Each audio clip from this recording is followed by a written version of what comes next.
darlings, it's Melissa, your Learning Technologies trainer. Thank you so much for stopping by to view this recording of our webinar on the 5 ways to use Google Slides in stations and small groups. If you're joining us here from YouTube, go ahead and smash that like button, that subscribe button, and click that bell so that you can be notified of all our upcoming content. Now you know where there's a webinar, there's a freebie, and you get access to that content as well. So go ahead and scroll down in the description bar and look for that link so that you can get those resources. Enjoy the webinar, and if you have any questions, comments, or any other topics you'd like us to cover, please feel free to reach out to any member of our Learning Technologies team.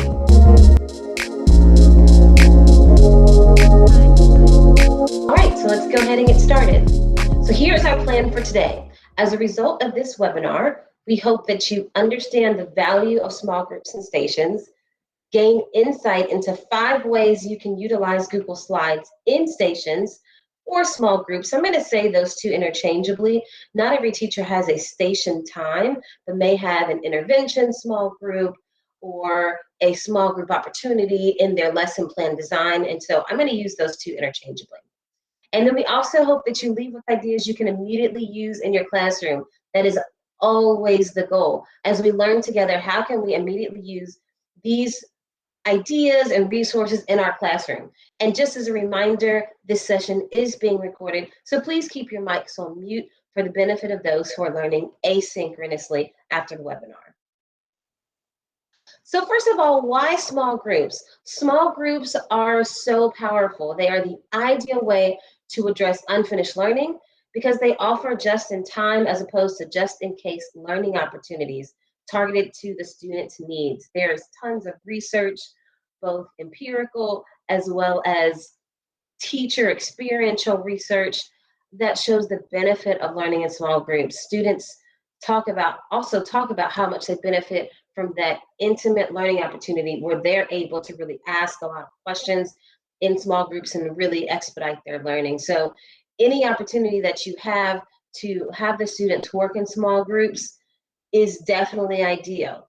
But we all know that it can be a lot of work. It makes you feel like you're kind of running 3 classes at once. Management can be an issue sometimes. The lack of resources can be an issue sometimes. So if you would like to actually have us do a webinar on the best practices small groups, or maybe a workshop or a coffee chat, or even just have a time for us to get together and talk about best practices for small groups, I want you to go ahead and pop that in the chat. And we can go ahead and get some ideas around that. And let's learn together about that as well. We can pull some teachers together and see what's working out there. That's just a side note. But it is a really, really, really good practice. I encourage everyone to do it as much as they possibly can because it just really helps students learn a little bit deeper and also a little bit faster because you're really able to give that just-in-time targeted support per student, per small group. It's very powerful. So these are the 5 ways that I like to use Google Slides in my small groups and stations. I wanted to give this to you right here. You can go ahead and take a snapshot of this slide if you'd like.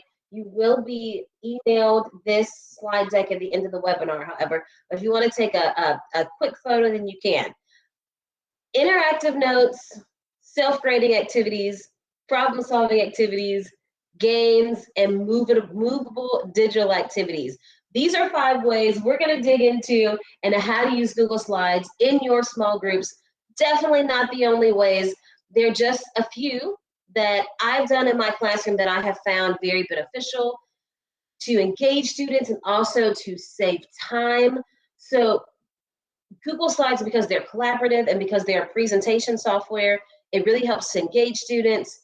Because it's Google, you can host this in multiple different places. And you're going to hear me say that a lot in a lot of the webinars that we talk about.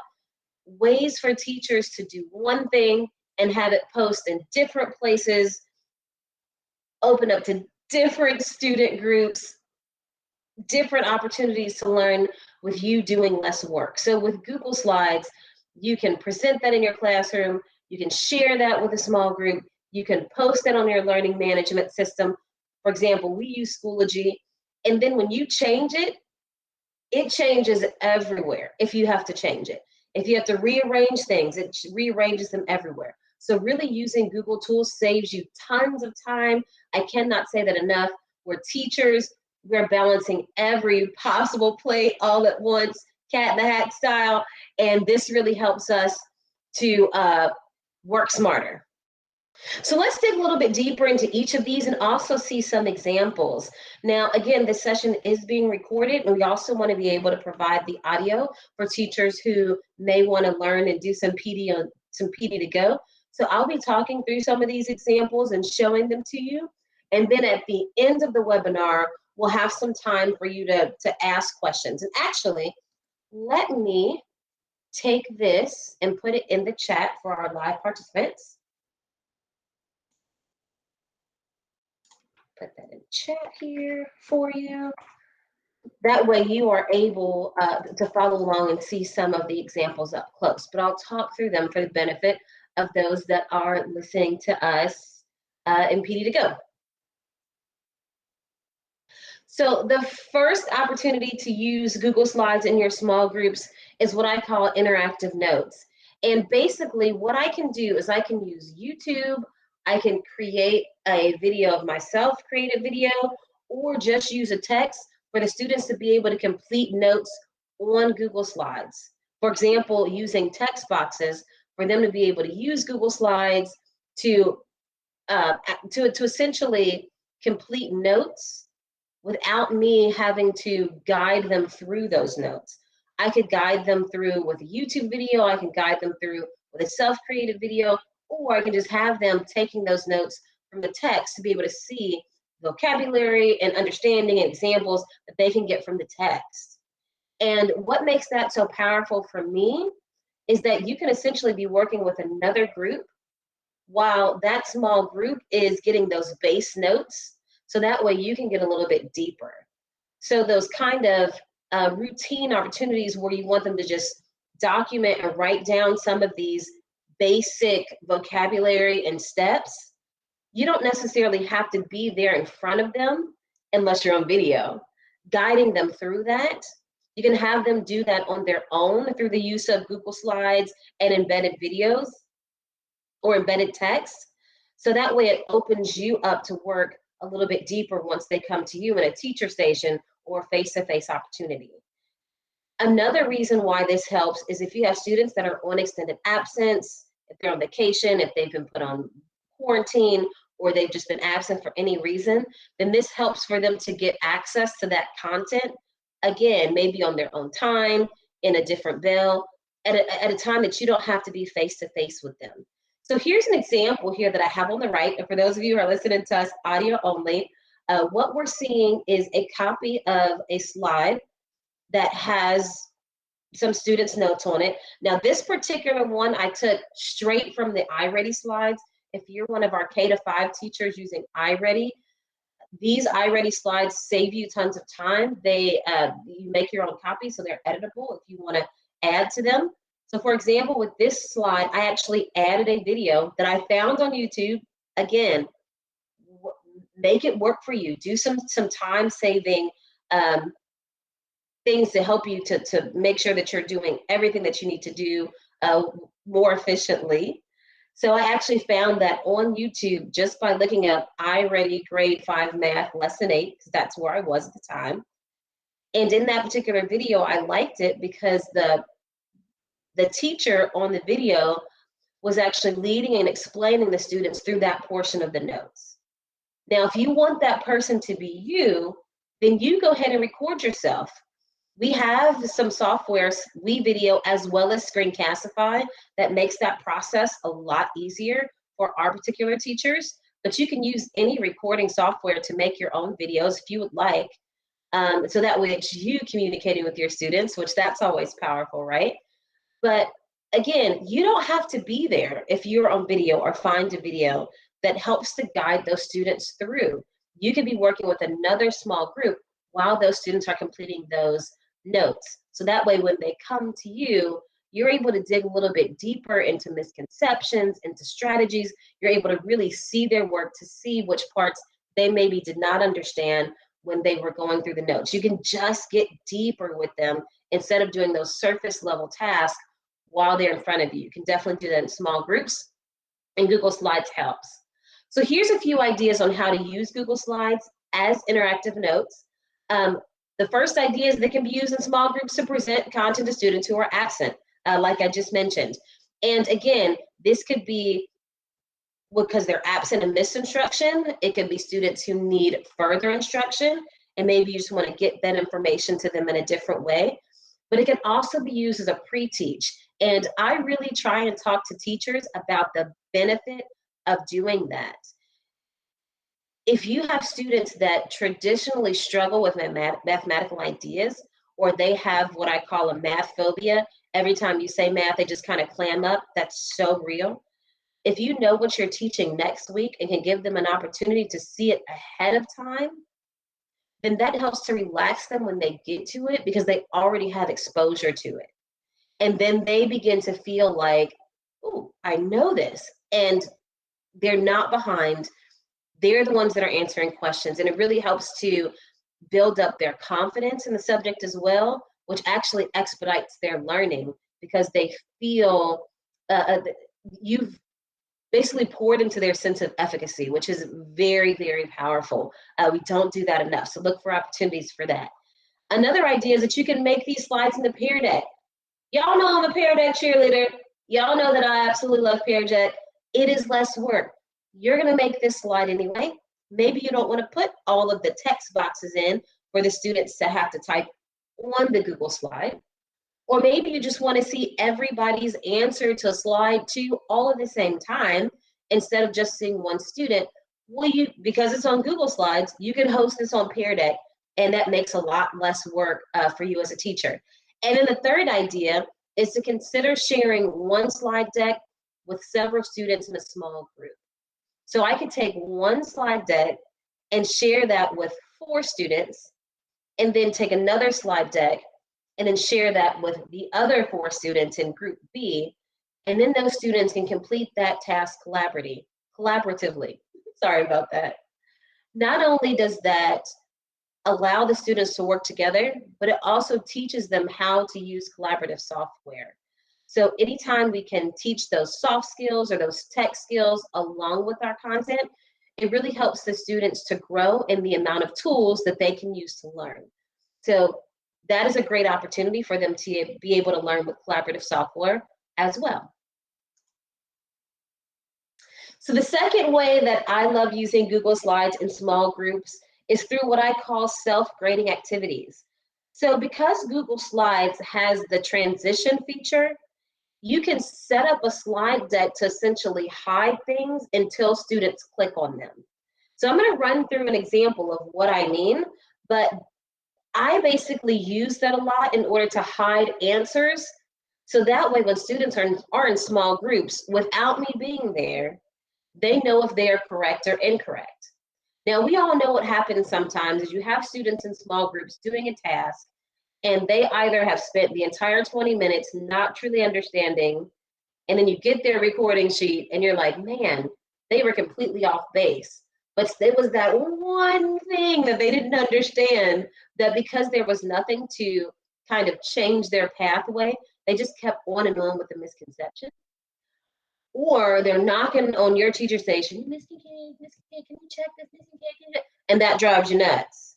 So being able to use Google Slides in their transitions to show students whether or not they got it correct is actually very powerful, because then they see the strategies without you having to confirm that they're correct or incorrect.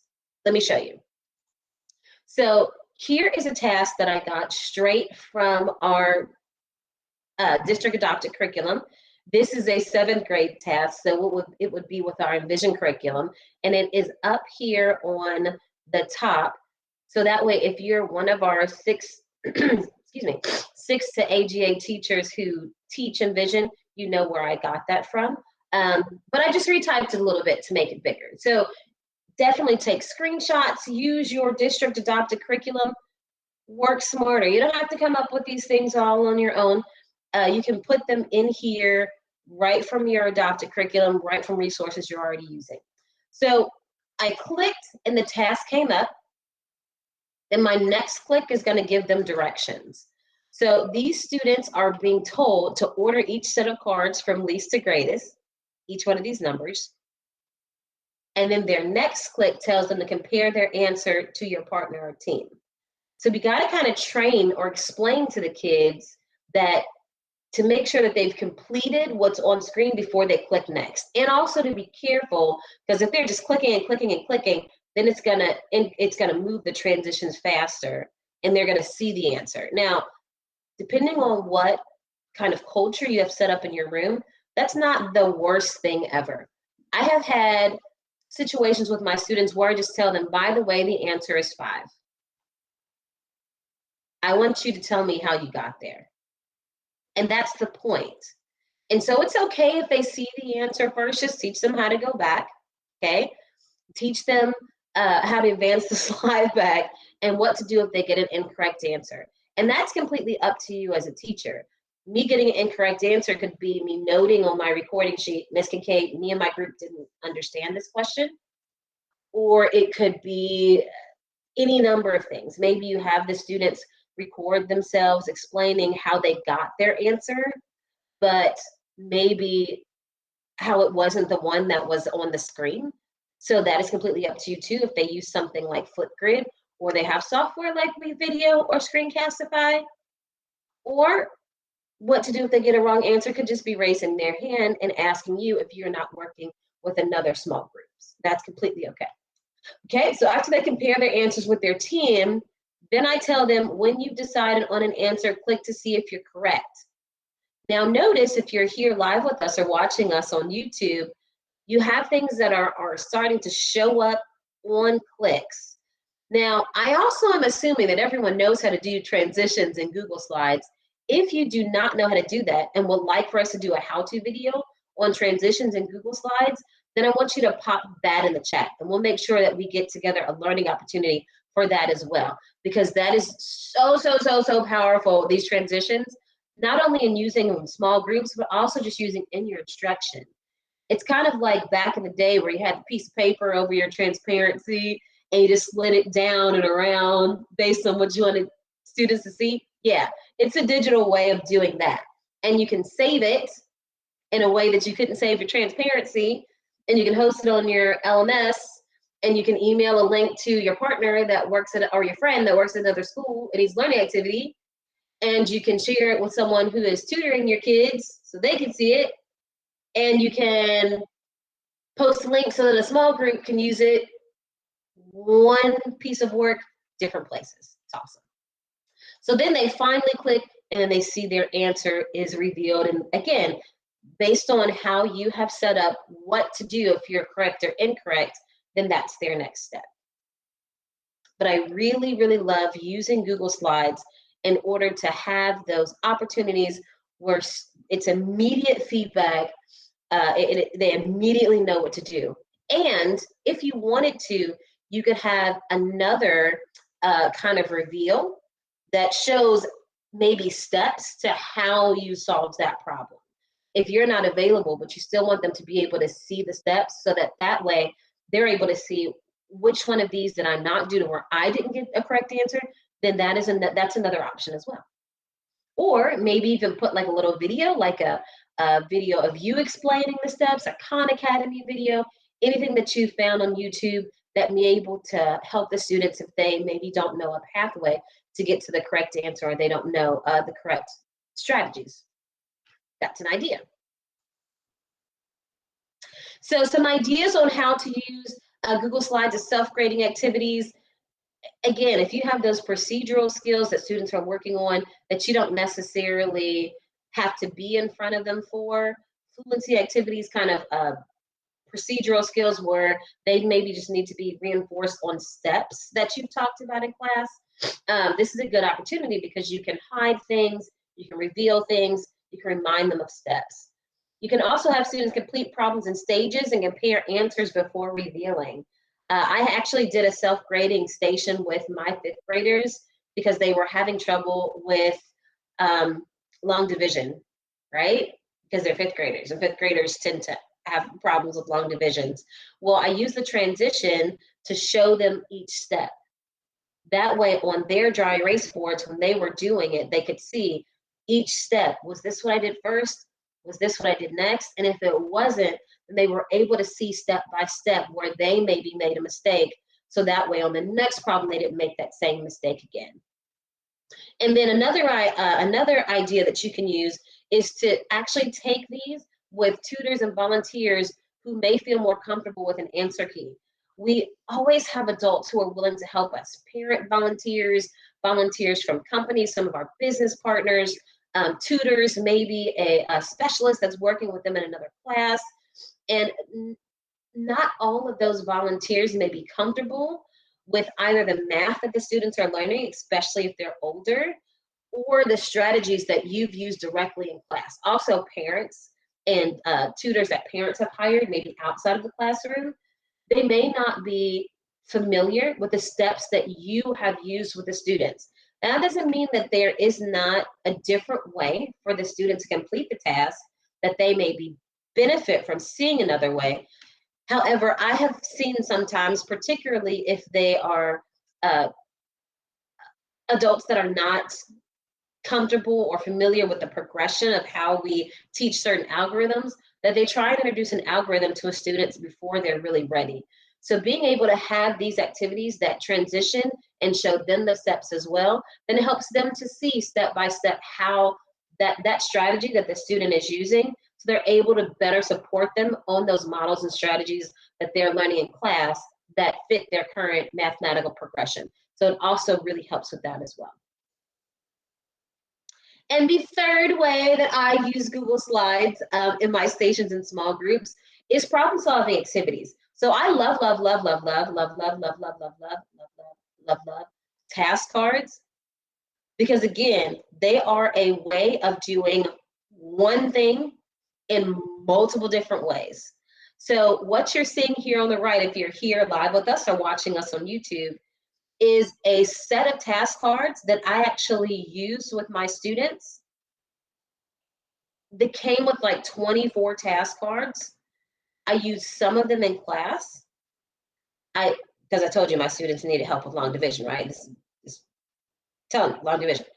I use some of them in class. Some of them they use in their small groups. These three I actually put digitally on Google Slides for them to complete for their homework. And then a little bit later on in the week, we took some of them and put them around the room just to get some movement. And they did what's called a scoot activity, where they're able to get up and with their clipboards and they walk to the problem and they're able to complete it on their recording sheet that they have personally on their clipboard. Task cards are so powerful because you have all of these activities that align to one standard, that you can definitely use all 24 of those cards at a different time. And also because a lot of the times task cards are leveled, you can give certain students cards 1 through 4 and other students cards 8 through 12. It is so impactful. So you can actually use Google Slides use those task cards with Google Slides to be able to open it up digitally. Again, it's not that I hate students doing things on pencil and paper. Students do things on pencil and paper all the time in my classroom. However, when you also offer those opportunities digitally, then you open up different ways for them to access content. You save yourself some time if you have to make changes because you're using Google Slides, and you're also able to post that on your LMS, share that with partner teachers, share that with tutors, share that with parents. It just opens up the ways that you're able to use that one resource sometimes. So here's some ideas on how I used Google Slides how to use task cards, with my Google Slides in my small groups.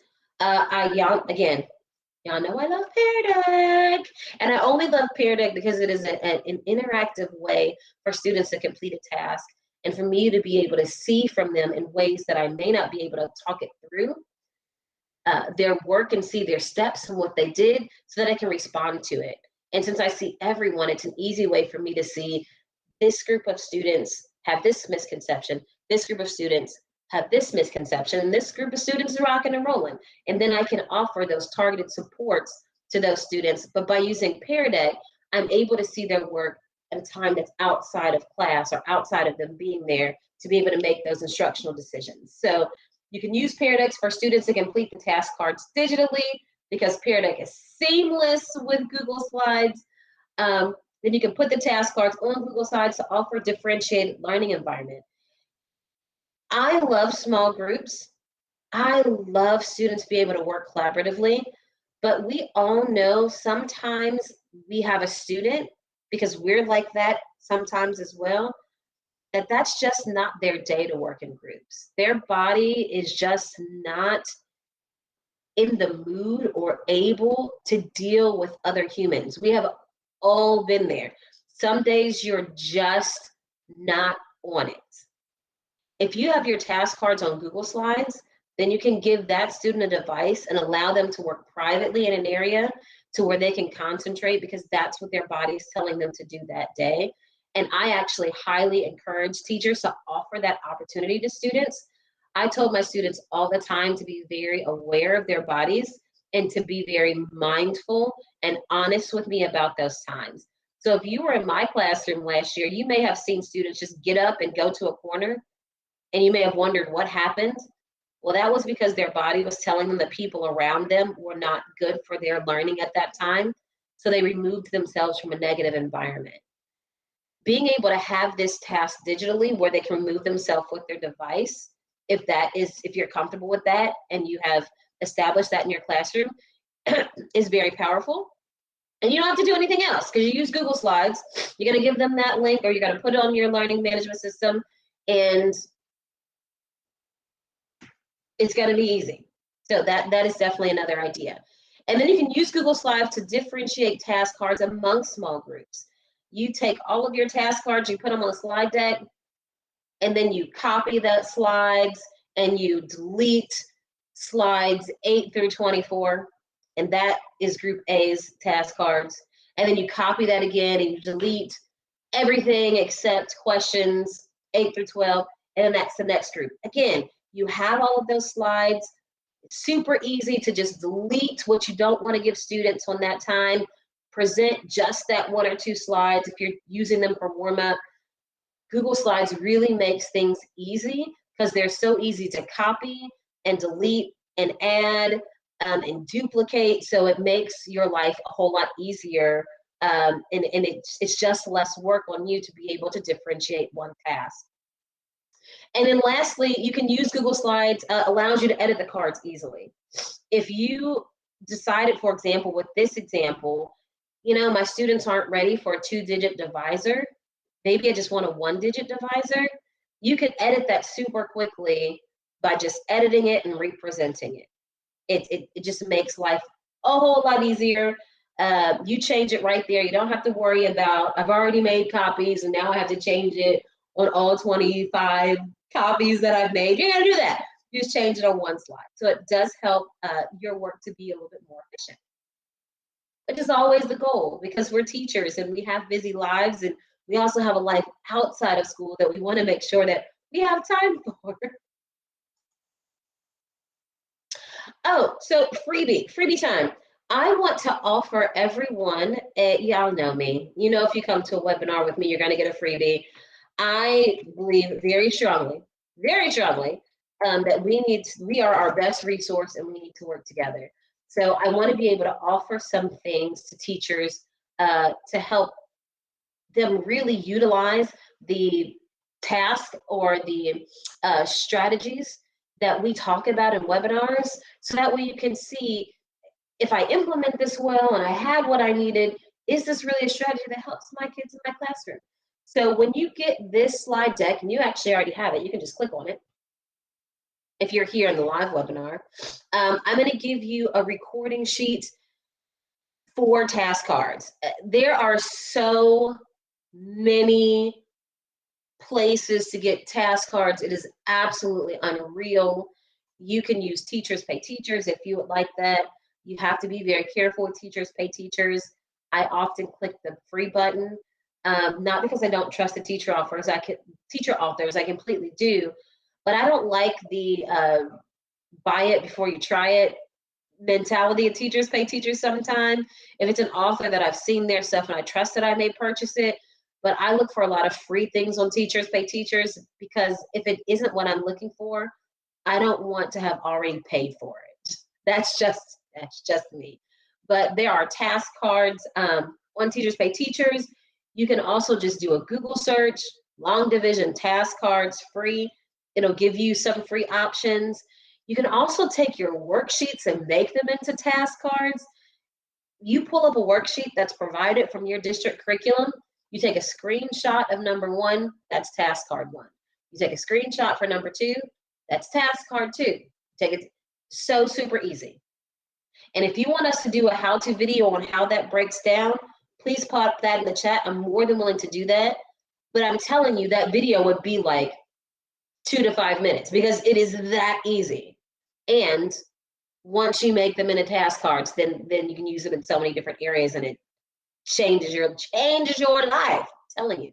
So I wanted to offer this recording sheet. If you have more than 6 questions that the kids are having, you can just make back-to-back copies. There also is a slide that has the Pear Deck Draw feature enabled. If you want to be able to do this recording sheet on Pear Deck for whatever reason, you have kids that are working asynchronously, that's up to you. You have both those options. So your print option, you can, or that second slide, you can print it, use it in person. You can also download that as a PDF, put that on Kami, or if you don't use Kami, any software that you use to annotate a PDF for students to be able to write on that if they're digitally. So many different options. And I do give you some ideas of those options on slide 1. So grab that freebie and use it in your classroom to help record what students are doing in their task cards. That way you see everybody's kind of in front of you, and you can kind of see some common misconceptions or ideas that you need to address. So number 4. The 4th way that I love to use Google Slides in my small groups are learning games. I love learning games. Kids love learning games. And you actually learn a lot about students while they're, oops, go back. You learn a lot about students while they're playing a game. You'll learn which one of your students are competitive. You'll learn which of your students are really able to work together with their team. Okay, there are ways to make a game less intense and less competitive because there are concerns about that sometimes. And it doesn't have to be a speed game. You also learn which students thrive with supports from their peers and which students are more of a leader amongst their peers. That really helps you when you're watching them play games as well. But in small groups, when maybe you're not right there in front of them kind of monitoring their behavior, they can still play a game. They don't have to do a worksheet, or they don't necessarily have to do notes just because they're not in front of you. You don't have to be like the game master of it every time, especially if you've played games like Jeopardy or board games or Who's Who. We'll talk about those in a second. This is your next freebie. If you have shown them how the game runs because you've done it whole group and they know the expectations of it, then they can run that same game without you being there. And also because it's a small group, there's less opportunity for them to get frustrated and more opportunity for them to run the game at their own pace in a smaller group that maybe is a little bit more homogeneous. Using Google Slides lets you take those same games that you would do whole class, and they just run it with their small groups. They're doing the exact same math, but to them, I'm playing a game. If you want accountability because you want to know, did they just click through it and get them all incorrect? Use that recording sheet. Have them just use a piece of paper. This was my first question, and this was my work and my answer. This is my work and my answer. Use recording sheets. They definitely help you to make sure that students are accountable to what you are asking them to do in station, no matter what it is that you're asking them to do. But using games is a high engagement way for students to learn in small groups. Now, as much as I love games, sometimes teachers don't use these games like investigations and Jeopardy because they're a lot of work sometimes to make. Now, there's power to doing Google searches, y'all. You could just do long division Jeopardy game, and chances are something's going to come up that you can either immediately use or tweak in the slightest bit for your for what you need in your classroom. That's what I do all the time. If it's free, it gives me a starting point, and if it isn't exactly what I want, then I just tweak it a little bit. Okay. In the spirit of that, what I did is I put tons of links here for you of already created templates that you can use for any game that you want to use in your classroom. And again, we don't have to make this stuff up.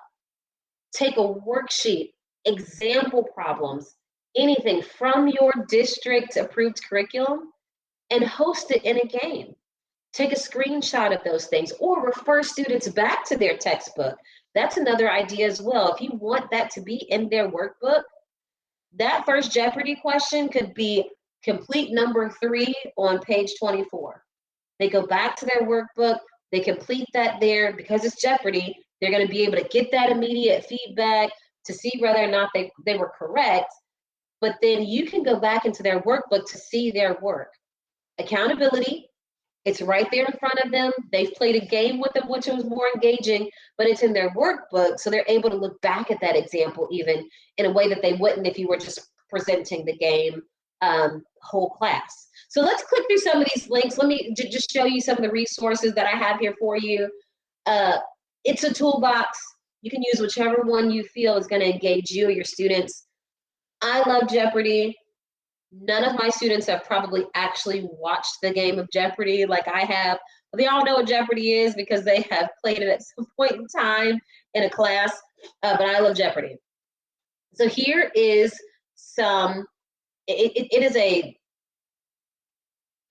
template of how you can put your questions into Jeopardy. It has all of the graphics. It has all of the buttons to get back to the big panel that has all the questions on it. All you have to do is type in or copy and paste in the question that you want students to see at that particular category and number. And it even has directions on how to use that. I found this one on Slides Carnival. You're also going to see some on Slides Go. Those two sites are just template sites of different slide decks that you can use. And I love that some of them include educational games that are very, very easy to tweak and oftentimes free. And a lot of times they'll have instructions on how to do it. So if you don't know what you're doing, you don't know how to edit these slides, they have instructions for use right there. Another game that I like is Who's Who. This one I think is on Slides Go, if I'm not mistaken. Yeah, this one is on Slides Go. It's just a cute little how-to game that you can use for anything.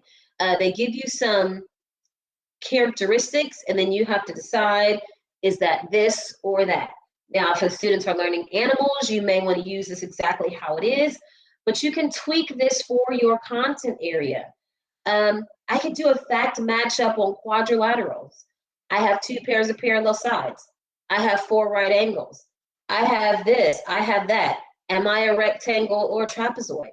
So you can use this no matter your content area, very small tweaks. It's all editable. If you don't like this, character, delete them. If you didn't like this background, then change the background.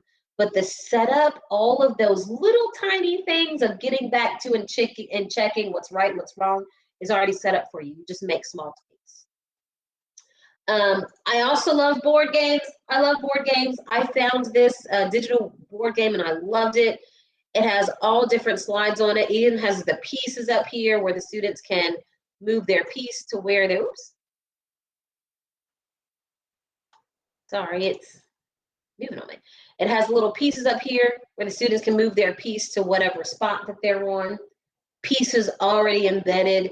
It gives you some ideas. Again, how to, I'm sorry, this one's on Slides Mania. I meant to mention that too. 3 sites that I love there, template slides, Slides Go, Slides Mania, Slides Carnival. All 3 of those are great sites. All of them offer both free and paid options. If you don't want to pay for anything, don't use the things that are free. But this has instructions for use and also has different ideas of what you could do with each one of the slides. So you can insert a video, you can insert audio, you can insert a picture. They've got the cards here where you can just, again, change it right there. It's completely up to you. Very editable, very easy to edit. There we go. That's how you edit that. Very, very, very easy to edit these things and make them work for your content, make them work for your classroom. This is an investigation one because I am obsessed with breakout rooms. I know that some of you have done PD with me in the past. We talk about breakout rooms. A couple of years ago when we first closed down because of the pandemic, we actually talked about how to do breakout rooms digitally. I did not have this resource at the time. I wish I did. But again, ways to use Google Slides in an investigation breakout room type game. And then I added this slide because I wanted you to see how many options there were. So this is Slide Go, and this is their, oops, sorry, get that out of the way. This is their web page that particularly has different templates for games. I can go to any one of those sites and do a search. Hey, Slides Go, show me some game templates. Hey, Slides Mania, show me some game templates. Hey, Slides Carnival, show me some game templates. And it will give you all of the options that they have with that simple search. And it also tells you if that says premium, that means I'm gonna have to pay for that. I could choose that, but I don't have to. If it says freemium, then that's for me. That's for me. If it's free, it's for me. I can use that and tweak it, make it my own. So bottom line, there are tons of resources out there. As teachers, we are our best resource. Check what's out there, gives you a great starting point, and then tweak it from there. And my 5th way that I love to use Google Slides in my small groups, in my learning stations, is what I call movable digital activities. So this is an example. Actually, if you're here with us in the live webinar, I'm going to grab this link. I'm going to put this in the chat and give you a moment to look over it and play and see what I mean. So these are just a couple of examples of what I mean when I say movable digital activities. So I'll try and explain this for those of us who are just listening with PD to go. But what I have is I have a portion of my task on the slide and then a portion of the task off the slide. So because when you're working with Google Slides, they have this dead space on either side of the presentation, you can put pieces on there that is meant for students to move on to the presentation.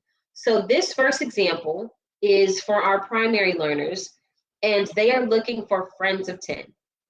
So I have my first puzzle piece, that's 2. So I'd be looking for a puzzle piece that's 8. Here we go. Here's my 8 piece. And I just move that puzzle piece right over because I know that those are friends of 10. And then I do the next one. You take this piece over here and move it. Now, why I love doing using Google Slides for that is because you can't move things on a Pear Deck. You can't move things on a video. It actually opens up the opportunity for students to do drag and drop. They could also do matching if you wanted them to by just inserting a line. So I could insert a line right here, and I could have maybe matched up this friend of 10 to that friend of 10. That is another option as well. You do a matching activity. You can move things around. The second example here is a Venn diagram. And if you notice, I cannot move this at all. For those of you who are here live with us, the actual Venn diagram, I can't move it, I can't change. That's because using Google Slides, I have actually inserted that as a background picture. So all the students can do is move the pieces on the Venn diagram where they should go. Very similar to me giving them a cut and paste sorting activity if they were in class. And again, I'm not here to say, don't ever do any cut and paste activities with your students, do them all on Google Slides. That's not the point. But I can take that same cut and paste activity that students did in class and offer them the opportunity to do it digitally, if that's their learning style, if they need a different learning environment, if they're working with someone outside of my room and maybe I don't have enough scissors and glue sticks to hand out to other tutors or volunteers that are working with me. I can put that on my learning management system. They can do the same cut and paste activity for homework without me having to hand out glue sticks and scissors and pray that they bring them back with them the next day. They don't have those materials at home, but they have one-to-one devices. Opens up opportunities for them to do these same activities that we know they enjoy. We know that get to different parts of their brains and have them process differently than just writing on a worksheet. We open up those opportunities for them to do those same activities, whether or not we have the materials, if they have the devices. It's just another way of them accessing grade level content. So you can definitely use those. And by the way, this was a worksheet that I used that I just made work. If I double click here, you can see where this came from. I just used the cropping tool and I cropped out, I copied and pasted this. It was super easy. I said, copy this one, and then I cropped it to B, and then I copied the same thing and I cropped it to C. So super easy. And again, I know that I say these things are super easy, but if you're like, but I don't know what you're talking about, Melissa, feel free to pop that in the chat. We can get a how-to video on how to do that as well. We want to make sure that if you feel that these resources would be impactful in your classroom, that we can give you the steps to get them there, because they're really easy steps. Again, that would be a 2 to 5 minute video showing you how to crop those from a worksheet. It would be so super easy. Drop that in the chat, or if you're listening on audio, feel free to send me an email, reach out to me if you want to get a how-to video on that.